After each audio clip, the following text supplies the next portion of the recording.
Dajahao. Hello everyone, welcome back to my channel. So today we'll be discussing Chinese government scholarship. The five things we're going to discuss today under the Chinese government scholarship is the first one, the what is the Chinese government scholarship is called now. Then the second one is the time to start the application for the Chinese government scholarship. Then the third one is the type of Chinese government scholarship. There are three types of Chinese government scholarship. And how many Chinese universities is under this Chinese government scholarship? And also the requirements for the Chinese government scholarship. So we have five things we're going to discuss today under Chinese government scholarship. Make sure you stay to the end so that you're able to get this information. Okay, let's go. Okay, on our last video, we discussed on the requirements you need for applying for Confucius Institute Scholarship, the one that is also called International Chinese Language Teachers Scholarship. And today we'll be discussing on the government Chinese government scholarship, which is the one that is also called Chinese Scholarship Council. Okay, so today we'll be discussing on the requirements and how to start the application. So first thing we need to do is the Chinese government scholarship is also called what? Chinese Scholarship Council. That is the first thing I want us to know, okay? A Chinese government scholarship is also the one that is called Chinese Scholarship Council. And the time to start the application every year, just like for those that are planning to apply for the Chinese government scholarship 2026, the time that the application that the site will open for you to start the application is November 2025 till April 2026. But this is the general time, like for the Chinese government scholarship on the Chinese government scholarship site. But also, apart from that, every school have their own deadline. Even though the scholarship is starting in November, some school will start at November, and their dead some school before the next, like some school will start in November and their deadline might be in December. Some of them in January, some in February, some in March. It depends. I think most schools, not most schools, some schools that I know their deadline is in February. Just like if the sites open in November 2025, that means in February 2026, the school like the school is not accepting the application again. So any school you're applying to, you are planning to apply to, just make sure you check the school's deadline. Okay? Okay, that is the first. So the first thing we want us to know is that the time to start this application is every year is starting in November against the next year. Okay, so for 2026, the application will be starting in November 2025 till April, ending of April 2026. And the result of that is the time they will announce those that got the scholarship will be the ending of July 2026. Now the next thing we want to discuss about is the type of Chinese government scholarship. Yeah, for the Chinese government scholarship, there are different types of Chinese government scholarship. Which for the Chinese government, we have type A, type B, and type C.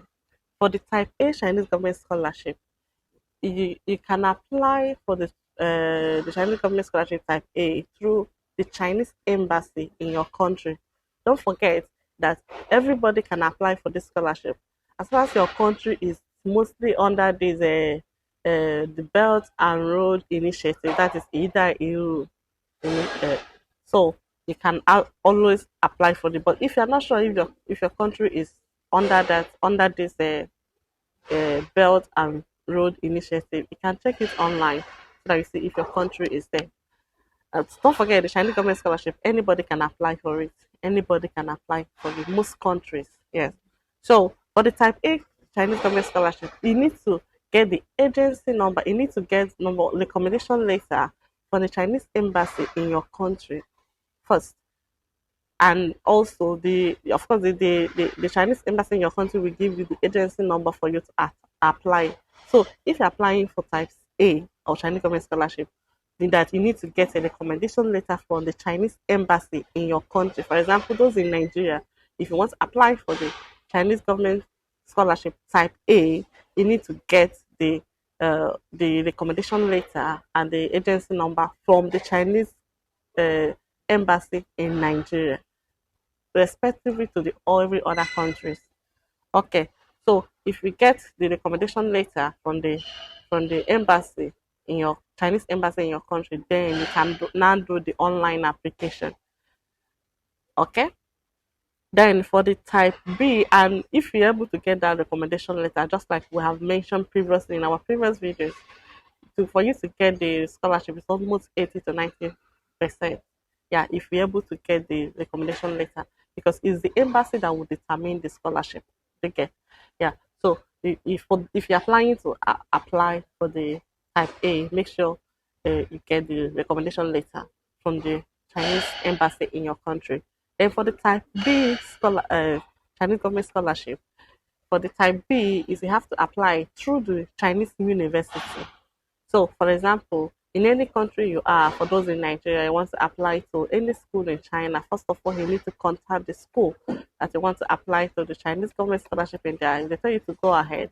But just like if it's for those that are applying uh, for the PhD students, you need to get the accommodation letter from the school, like from the supervisor in the school you're applying to. If you're able to get the recommendation letter, that the theory and saying from the or you get a supervisor for those applying for PhD, then also you are sure of it's also mostly 80 to 90% sure of the scholarship. So the type A is through Chinese embassy in your country, while type B is the true one, is the through the Chinese university you're applying to. But sometimes it mostly also, even if you didn't for if it's those applying maybe for degree or for masters, you can just apply to the school direct if you have a good result. Because for the Chinese government scholarship, what determines your rate of getting this scholarship is mostly if you have a good result. For example, those applying for degree, those in Nigeria, if you have your WAEC result, if your WAEC result is very good, or your NECO, that for those applying for degree, that bachelor degree, those applying for masters, it depends on how your result is for your degree results, that is your bachelor degree certificate transcript, how good it is. Those applying for PhD, how good your master result is. So all these things for the Chinese government scholarship, it depends on your result. Apart from the result, there are some people that have a good result, they did not get it. So apart from your result, the second thing again is your your study plan. Your study plan. I mentioned it for we mentioned this also in our when we are talking about the requirements for the Confucius Institute scholarship. Your study plan is very, very important if you want to study in China. Like your study plan, like because in the study plan you introduce yourself, your study background, and why you want to come to China, the course you want to do, and how do you plan to do the research, or how do you plan to study in China. All those things are very, very important. So the apart from getting the recommendation letter from the school or the embassy, another thing that matters a lot for your scholarship, for Chinese government scholarship, is your study plan. Your results and your study plan is very, very important. Okay. So the type C, remember we said for the Chinese government scholarship, we have type A, type B, and type C. So I mentioned the type A, which is the true Chinese embassy in your country. Type B is the true Chinese university you're applying to. And type C now, the type C is the one that you get the agency number from the Chinese Scholarship Council. So the people that will determine this one in the Chinese, that the Chinese government scholarship, the board, that the Chinese Scholarship Council, they will be the ones to determine that is for the type C. So we already said it for the Chinese government scholarship, you can apply whether type A, type B, or type C. Type A is through Chinese embassy in your country. Type B is through Chinese university in China, and type C is through the Chinese Scholarship Council. Okay. Then what's the remaining one is the requirements for the Chinese government scholarship. What do you need? The documents you need for you to apply for the Chinese government scholarship, the one that is also called Chinese Scholarship Council. Then the documents also is almost the same of the documents we listed when we are talking about the requirements for the Chinese for the Confucius Institute scholarship. So it's almost the same, but we are going to mention them. And also for the Chinese government scholarship, you also need to apply to the Chinese government scholarship site and also to the school you're applying to, that your choice of school. So for the first thing, the first requirement or Don't forget, first of all, you have to have your international passport. So for those applying for this scholarship, Chinese government scholarship, make sure for now you already start applying for your international passport. You're supposed to already have it, but if you don't have it now, just first thing you need to do is to go and get it. Go and do your international passport. If you even want to travel out, want to study abroad, get your international passport. But most of the documents you will be preparing might need your will need your international passport number. So the first thing to do if you are planning to study in China is what get your international passport. Get your international passport.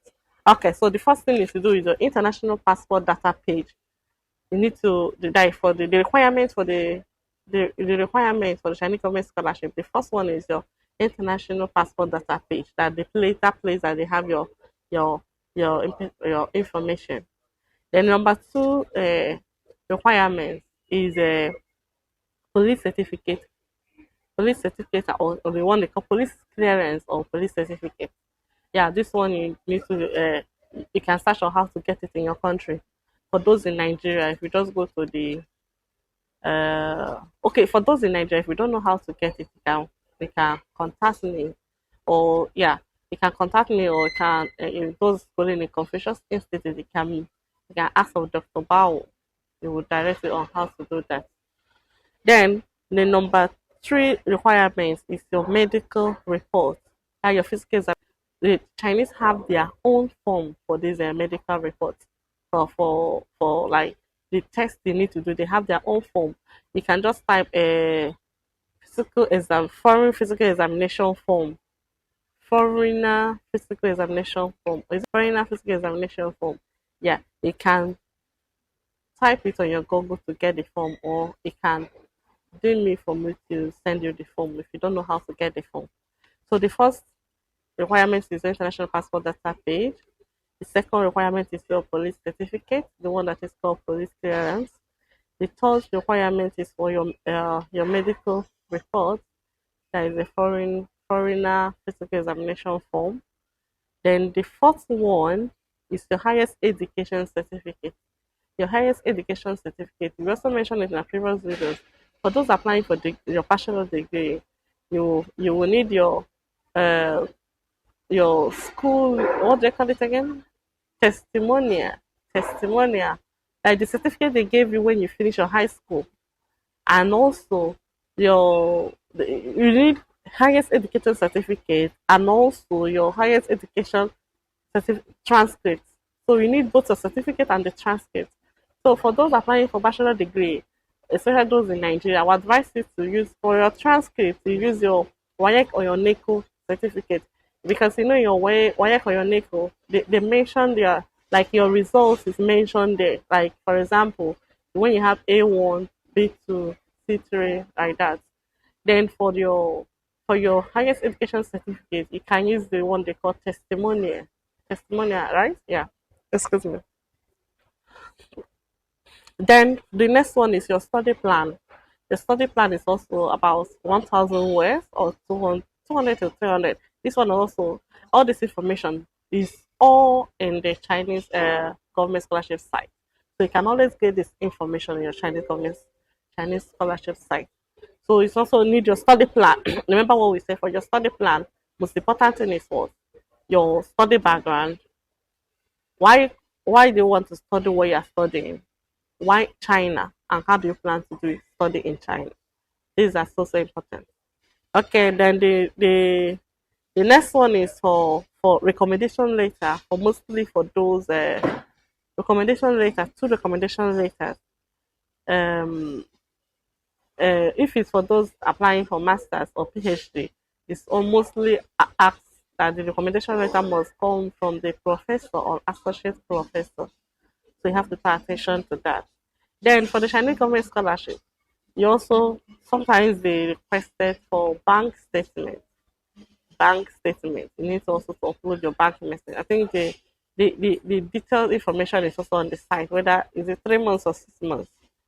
Then also your photo, your picture, yeah, the digital photo. So these are the requirements for your Chinese government scholarship for you to apply or start application. So you need to get these documents ready before you start it. So remember we said if you are planning to start this application, planning to apply to this application next year, make sure now you start to get this application done. And don't forget for your highest degree certificate and your transcript, you need to be notarized. You need to go to court to notarize it. So that it would, if you don't know how to do it, you can ask a lawyer. They will tell you how to notarize a document. But it's not the original document that are notarizing it. You have to copy it, but you have to go with original to show that the notarization is just to jump me to explain that this certificate is real, that it's not fake. So if you go to the court, you show them the original one, then they will not try they will stamp it for you, the photocopy one that yeah it's your own and that it's original. Okay, and don't forget also there are how many Chinese school there are 279 Chinese university admitting Chinese government scholarship students from all over the world. So there are 279 Chinese university admitting Chinese government scholarship students from all over the world. So if you are planning for this scholarship, there are enough university. And also another information you need to know is that most of the courses you will be applying for, there are some courses that is taught in English and there are some courses that is taught in Chinese. So when you're applying for this scholarship, you need to check the courses you're applying. Do they have it for some of you that cannot speak Chinese? You have to check if the course is taught in English because you can have to go only for the courses taught in English. But for some of you that are speaking Chinese, then you can use your HSK. It's still the same requirements. Yeah, I didn't mention one of the all. Also another requirement for those that want to go for a course taught in Chinese that you also need your HSK and your HSKK. So if you're applying for example, a degree, you also need your HSK4 and HSKK middle level. For PhD, I think HSK5 and some school will request for HSK6. Okay. So when you're applying for the Chinese government scholarship and you want the course to be taught in Chinese, like you want them to use Chinese to teach you, then you need to provide for HSK and HSKK. And also for some country that the English language is not like they don't that some country that doesn't speak English language, then you need your the certificate to prove that you can speak English. Like you need the one they call IEITS. Yes, you need the certificate for you to prove that yeah that it can be taught in English. So the courses are taught whether in Chinese or in English. But don't forget, if you can speak Chinese, I would advise you to use your HSK certificate apply because you will have more opportunity because most of the schools are taught in Chinese. Like the courses are taught in Chinese. And though there are still some schools that taught in English, of course, but they have more schools that is taught in Chinese. So if you speak Chinese, I mean you have more opportunity to like you have more schools to make choices. Okay. So I think that's all for now. Don't forget we said that we are still going to show you how to do this on the system. Like yeah. So next video will be dropping how to apply for this scholarship using your system for some of you that don't know how to do it. And also we'll be dropping if you plan to apply for the Confucius Scholarship, we already make our previous videos is based on the Confucius Institute Scholarship. So you can check our previous video, but maybe we will try to put the link below this video. Okay? And also, if you don't know, we have already mentioned in our previous videos the different kind of scholarships you can apply in China. Apart from the Confucius Institute Scholarship and the Chinese Government Scholarship, we also have provincial scholarship and school scholarship. All the scholarships you can also apply. Maybe others that we have not researched on. And don't forget that this information is based on my personal research. I'm not representing any school, it's just my personal research. Okay. And you can do more research to get more information because all this information is online. You can always get the information if you want it. So do more research and get this information. And I'll be going to drop the link for the Chinese government scholarship and where to get some of the information on this video below. So make sure you click the below to get some link. The link for the Chinese government scholarship and the link where you can get the agency number for some of the schools and for the schools that is under this Chinese government scholarship. They're going to drop the link and also yeah, that's all for now. So if you have any question or if there is anything that we didn't mention on this Chinese government scholarship that you think that is important, please you can mention it below, okay? Because I don't have all the information. And sometimes after writing what you want to say, you might not say everything that you want to say. So if there's anything you think that is needed that we didn't mention here, please you can drop it on the comment section, okay? And don't forget to like this video and share it with those that need it. Okay, that's all for now. See you in our next video. Bye, Jane. See you.